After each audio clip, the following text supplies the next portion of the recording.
if you feel like you always have something to learn, if you always feel inadequate about your skills, if you always feel like you're just not quite there yet in terms of your knowledge, your experience, and if you feel like there's always one book out there, there's always one seminar out there, or one video out there, that if you just went to that seminar, read that book, or watched that video, you would just learn a little bit more.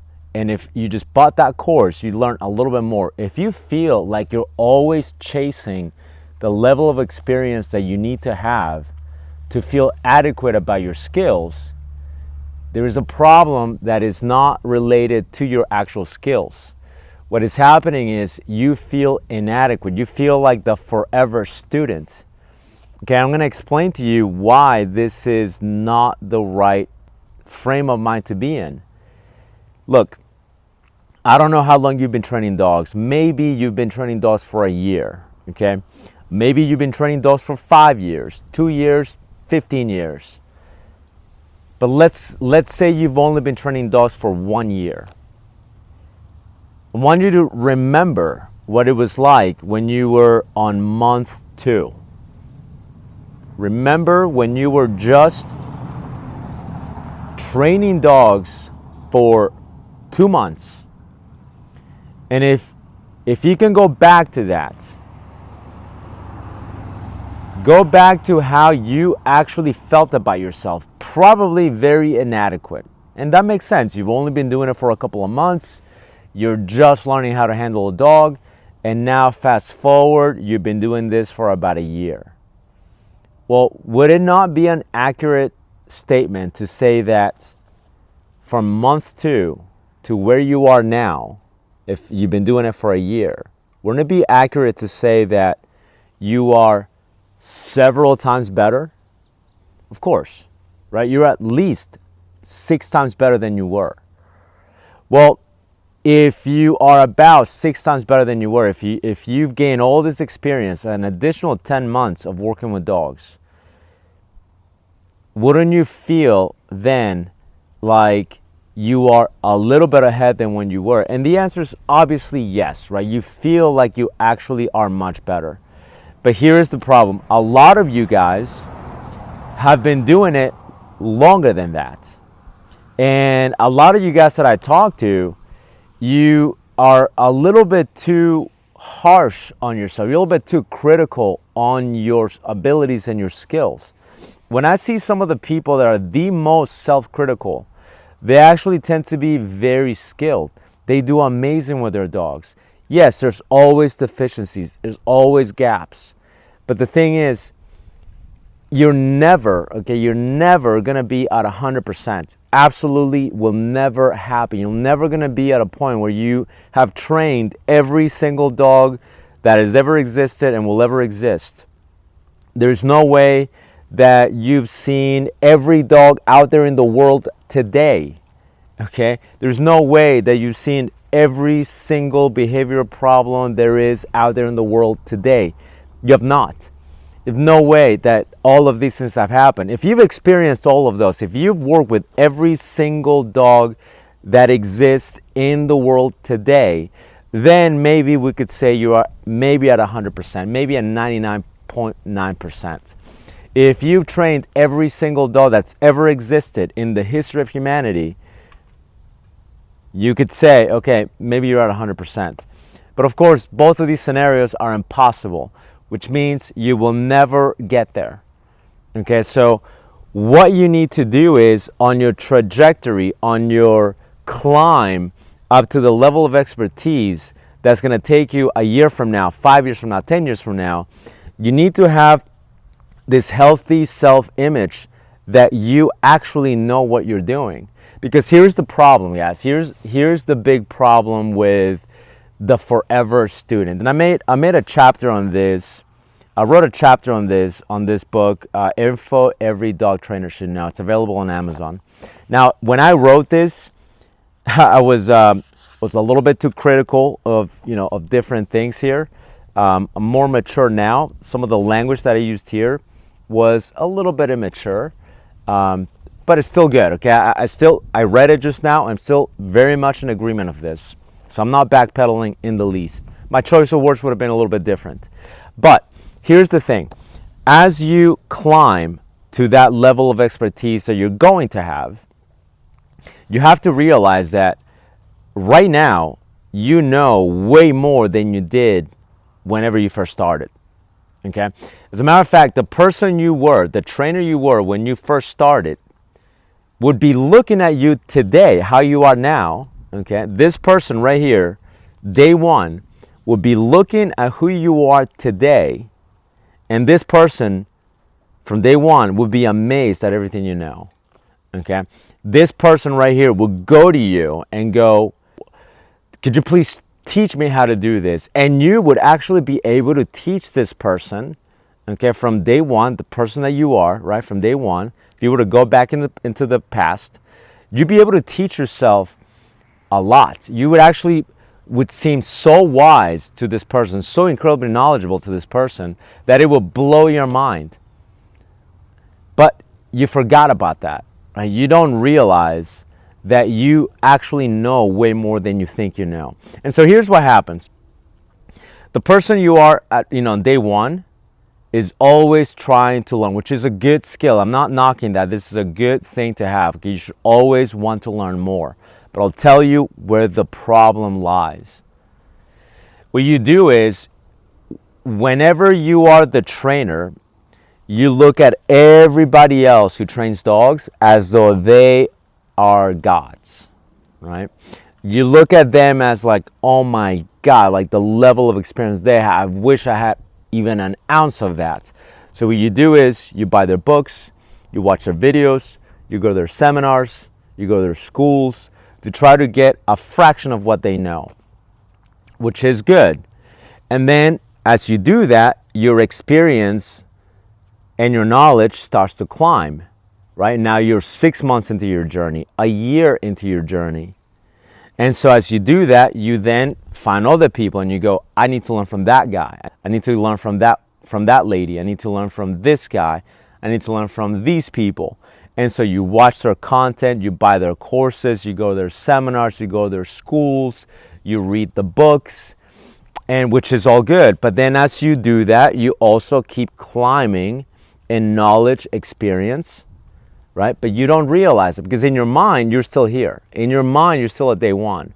You're not realizing that every dog that you're training, every dog you put in your hands on, every book that you're reading, every problem you analyze and you problem solve, this is making you better and better and better.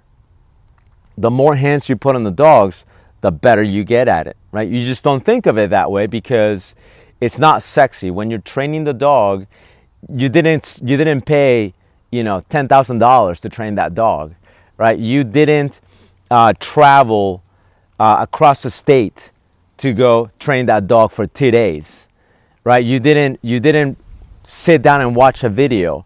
You actually got hands-on, but you underestimate the power of training that dog. That one dog that you trained, that one training session that you did, the single training session you did actually made you better.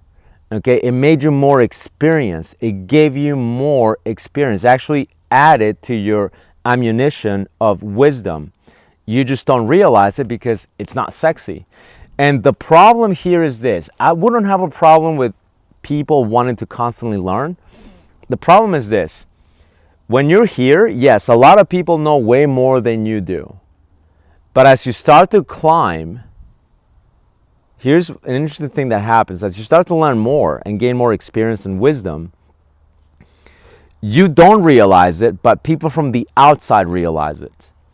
Your level of experience, wisdom, and expertise then matches the bulk of dog trainers that are out there.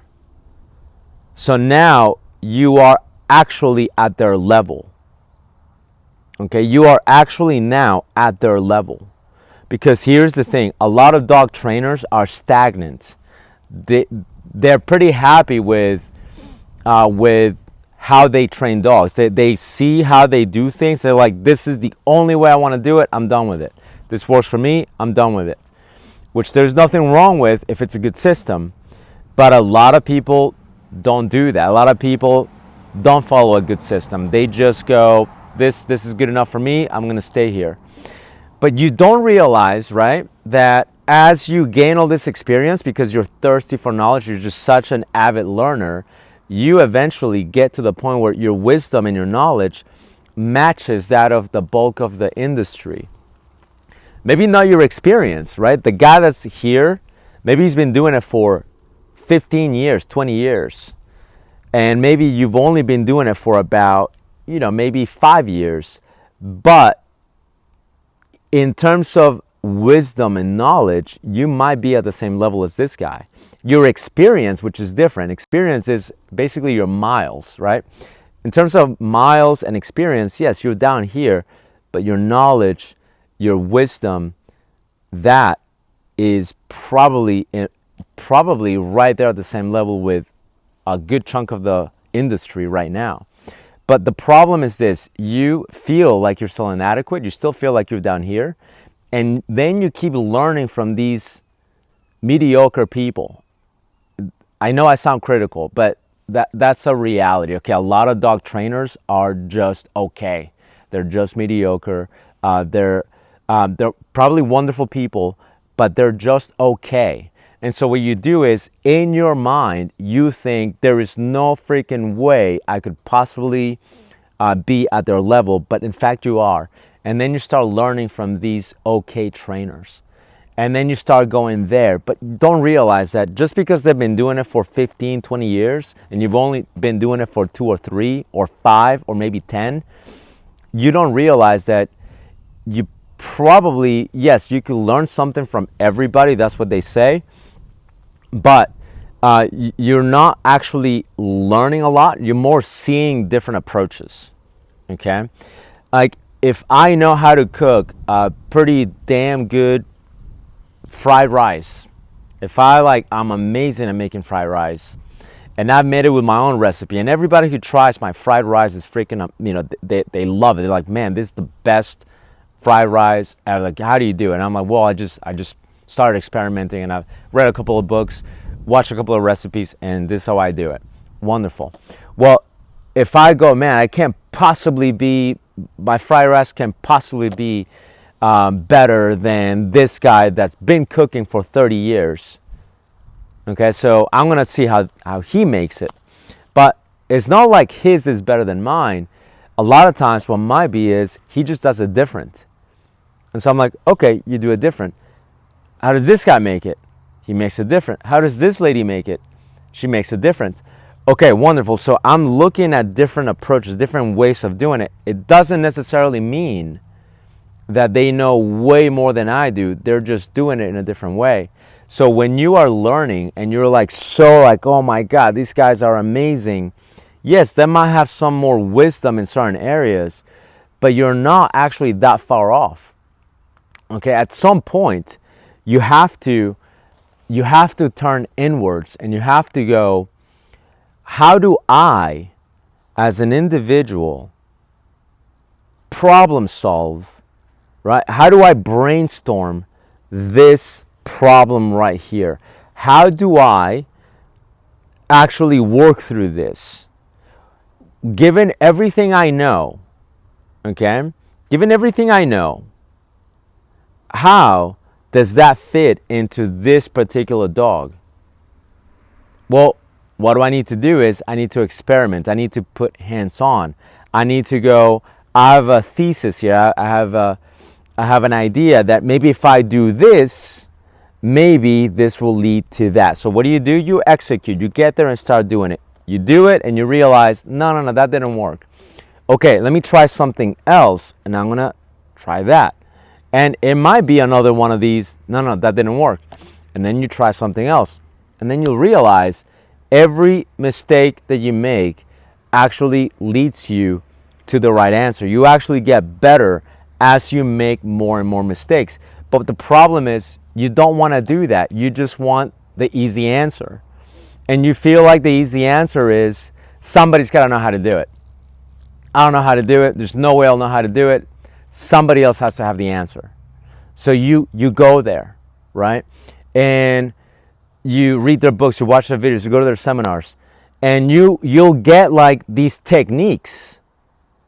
And in your mind, you're thinking, I learned the technique, so now I know more. But you just got a scope into how they do it. You're actually just learning how they approach that problem. Okay, you're getting just like almost like a quick cheat code that may or may not be applicable to your dogs or every dog that you work with, because you didn't actually learn it. What you did is you just absorbed somebody else's technique. You saw how they do X plus Y equals Z, and then you went ahead and duplicated it, and you were like, I learned that technique. But really, you haven't digested it, you have not absorbed it, you have not executed it with your own thought process. So it's not yours. You just saw how somebody else does it, and now you're just essentially mimicking how they're doing it. Okay? But here's what you have to do. You have to, one, realize that you too could figure out how to address that dog. The one problem that you're trying to figure out, the one behavior that you're trying to teach, you can figure that out. Yes, it's going to take some learning. It's going to take some resources. It's going to take some techniques that you might have to acquire. But overall, once you have a pretty decent baseline, you can then start problem solving your own issues. A lot of these trainers that you really look up to, they do that. I'm going to give you a couple of names, okay? Do you think Ivan Balabanov goes to seminars? I can almost promise you it's been a very long time since he has gone to a seminar. Do you think Barbellone goes to seminars? It's probably been an incredibly long time since he's gone to a seminar where he sat there as part of the audience to learn somebody else's technique. Okay, I guarantee you that both of these individuals that I just mentioned, which are highly regarded in the field, I can guarantee you that they probably brainstormed. As a matter of fact, I know this about Bart because I've talked to him several times. And this is what he does. He'll actually watch and he'll think about it and he'll brainstorm and he'll experiment. That's how he's arrived at the level of knowledge and wisdom that he's at. He will actually try it out. Okay, it's something he's been doing for a very long time, since he was a teenager. So the same things that I'm suggesting you do is the same things that these people you look up to have actually done for a very long time. Okay, do you think Dave Croyer signs up for a seminar and goes and sits at the seminar and pays his auditing spot or his working spot? Do you think he does that? A lot of these people don't. They come to a point where they're like, I can figure this out. I'm going to try it. Okay, that didn't work. I want to try someone else. Okay, that didn't work. I want to try damn it, that didn't work. And then now you learn through strategy, okay? You're learning through experimentation. You're learning that didn't work, but that could work, and that actually does work. This gives you experience and knowledge and wisdom that then you can apply to every dog that you work with. That is the thing, okay? I was having this conversation with a friend of mine, and I was telling her, look, you actually know a lot more than you think you do. I mean, look at your dog. Look at the type of dog that you have. Look how crazy he is. And look at what you can do with him. And look how long it's taken you to get there. The majority of dog trainers, if we handed them a dog like yours, they'd be freaking bashing their heads against the brick wall. But you've been able to do it, yes, by getting some help, by getting some information, but most of it has been by you applying, by you actually moving, by you actually training, by you making mistakes along the way. And now your dog is freaking amazing. For the caliber of dog that you have, this is a conversation I'm having with her, you're doing amazing. So yes, you do need to learn more. Yes, you need more experience, but don't feel like everybody out there has the answer except for you, because you can very well figure this out. Okay, you can very much on your own. You don't need to, but on your own, you actually can. You'll realize, now I'm talking to you guys, trust me, you will get to a level of experience where you know just as much or almost just as much as the people you look up to. As a matter of fact, try this, okay? You probably have already experienced this, where you have an outsider, somebody who's not a dog trainer, okay? Somebody who's not a dog trainer will look at you and your dogs and everything you know how to do, and they'll go, wow, how do you do that? That is amazing. Have that same person look at some of the other trainers that you look up to. Have that same person look at their dogs, okay? At their average dog. Not like, don't show them their dogs on the podium if they compete. Just have them look at footage of their training session. The people you look up to, pull some video of their dogs in training, right? Or their dogs just in general. And have that person that is an outsider, they're not dog people, they're not dog trainers. The person that goes, wow, man, how did you learn how to do that? That's amazing. Show them a clip of the people that you look up to, of how they do with their dogs. And I can almost promise you, they're going to tell you, this person who's an outsider will tell you, yeah, that's pretty good too, but like your dog is like almost just as good, if not better. You will see this and you will hear this, and you probably have heard of this before, right? What happens is you chuck it up to, oh, they're just being nice. But it's not. It's actually, they're being objective because they're not invested into it like you are. To you, you're a dog trainer, so you're taking it too personal. You're in there and you're going, oh my God, like I've only been doing it for 5 years and I've never competed in a world championship. And I've never even gotten past a level 1 in this sport. This person I look up to had competed in level 3. They've gone to worlds, they've gone to nationals, they've stood on the podium. Plus they've been doing it longer than me. So there's no way I'm nowhere near the level of expertise. But that's because you're too invested. You grab somebody else that is an outsider, they will give you an objective perspective. They'll see your dogs and they'll go, wow, that is amazing. They'll see the people you look up to, their dogs, and they'll go, yeah, that's amazing too, but your dog looks really good too. Your dog almost looks comparable. If not, they'll even tell you, wow, your dog actually looks better than that person's dog. And they're not being nice, okay? They're actually being objective. They're telling you the truth as they see it. So you need to stop thinking that everybody has the answer, because trust me, that's what's keeping you stuck, okay? When you think you're just not adequate enough and you're the forever student, you will never feel confident in your ability to train, because you're always going to have that voice telling you you're not as good as that person. You're not as good as that person. What you need to have is, you need to have a little bit of that arrogance.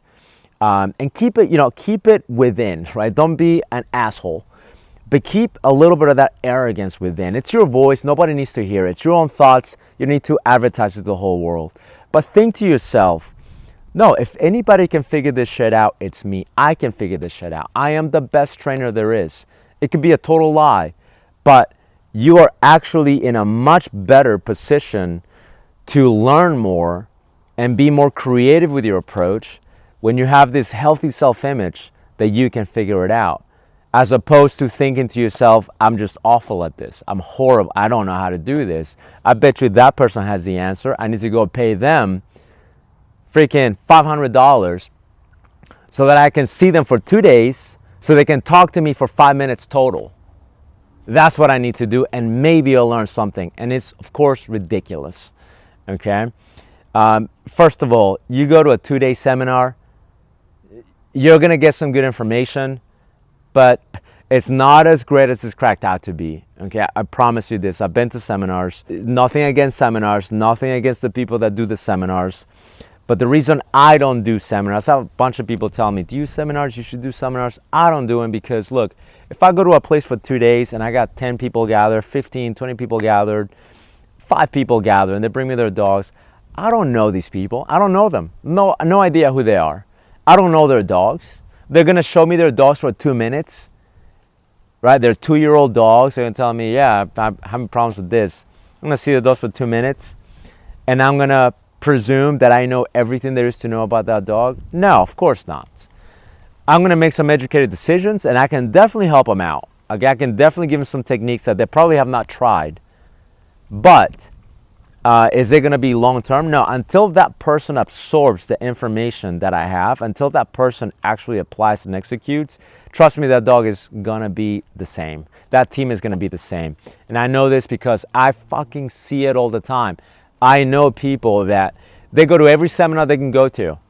Some guy comes to town, they go to that seminar. They'll travel to go to another seminar. And they're just constantly doing seminar. Oh my God, I've got to go to that seminar. And you know what they're like? Their dogs are the same. The person that's constantly going to these seminars, the seminar hopper, right? The guy's going here, here, and there, and they've been going to seminars for years. Their dogs look the same.